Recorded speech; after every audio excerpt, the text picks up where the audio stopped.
Welcome to the DaveCast for January 9th as we continue in a new teaching series on the Sermon on the Mount, this famous teaching of Jesus that's found in the 5th, 6th, and 7th chapters of the Gospel of Matthew.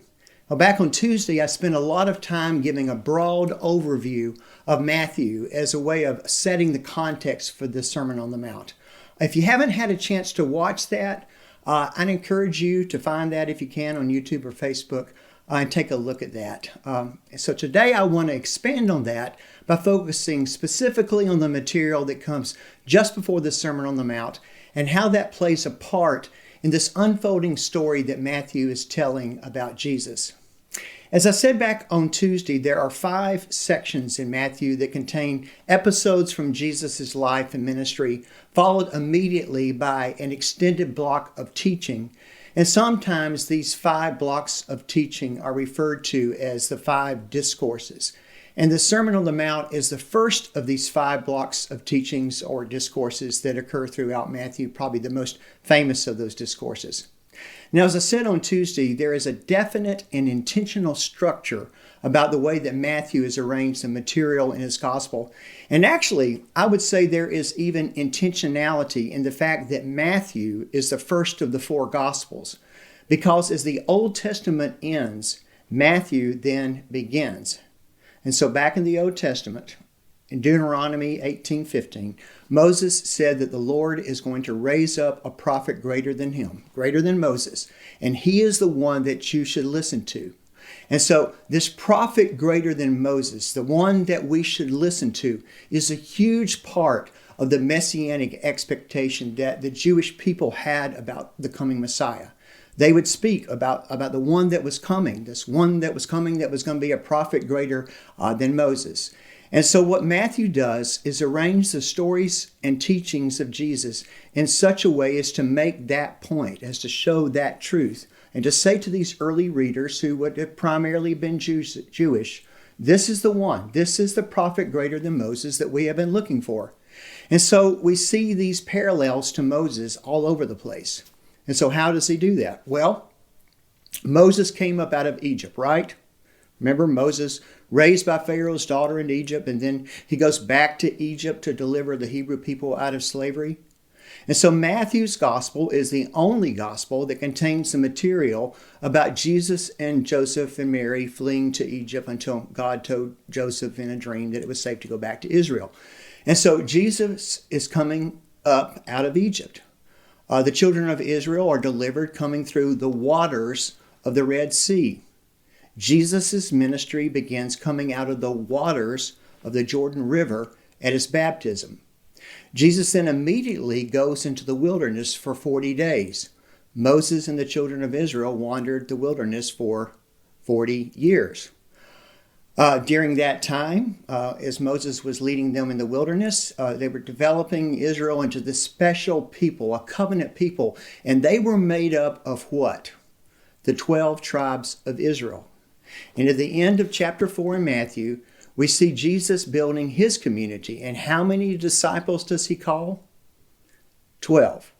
And so the parallels are brilliant.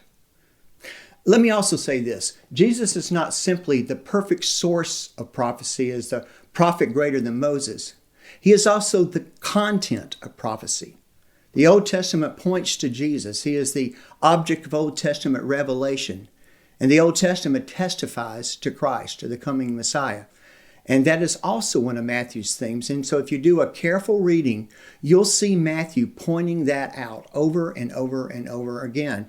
And he'll say things like, all of this took place to fulfill what the Lord said through the prophet.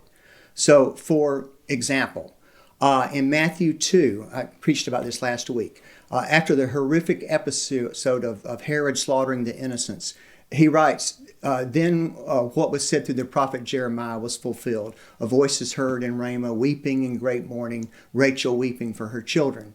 Or when Jesus' family settles in Nazareth, Matthew writes, so was fulfilled what was said through the prophets, that he would be called a Nazarene. And so all this is brilliant, and it is part of the miracle of the Bible and the masterpiece of Matthew. And here, early in the gospel, it is leading up to something big. And so let me just now read the last few verses of chapter 4 and the first couple of verses of chapter 5 to set that up. And remember, the chapters and verses were added later. And so this is the story building up to the Sermon on the Mount. And I actually think the chapter break there kind of disrupts that, because there is this crescendo that is taking place.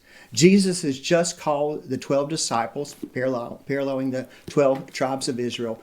And then in chapter 4, verse 23, it says, Jesus went throughout Galilee, teaching in their synagogues, proclaiming the good news of the kingdom and healing every disease and sickness among the people. News about him spread all over Syria, and people brought to him all who were ill with various diseases, those suffering severe pain, the demon-possessed, those having seizures, and the paralyzed, and he healed them. Large crowds from Galilee, the Decapolis, Jerusalem, Judea, and the regions across Jordan followed him. Now when Jesus saw the crowds, he went up on a mountainside and he sat down. His disciples came to him and he began to teach them.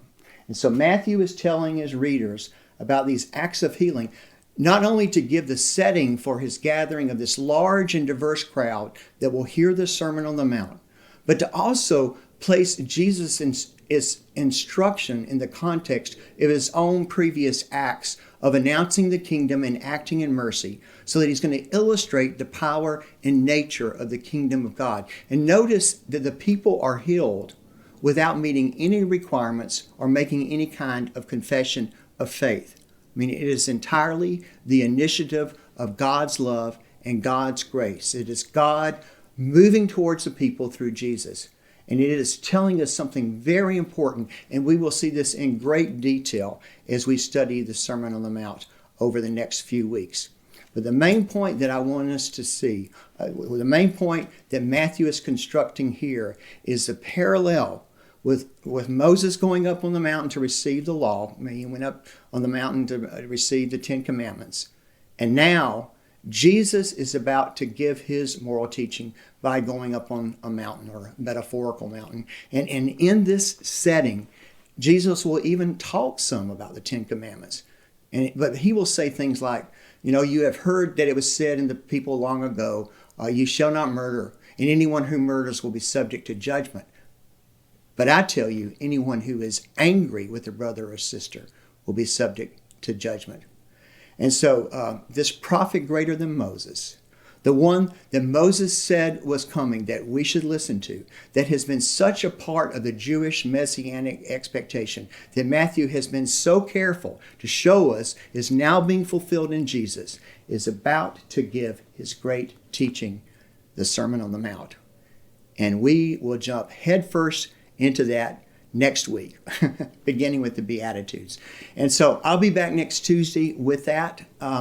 Tomorrow at Conyers First, our worship services will continue to be online only as the COVID numbers are about as bad as they have been the whole pandemic. In fact, I think there were more deaths nationally yesterday than any time in the pandemic. Just this past week, I had 2 pastor friends die of COVID. Including Larry Gunter, who was the pastor of Victorious Life Church of God here in Conyers. And so pray for their families and pray for their churches.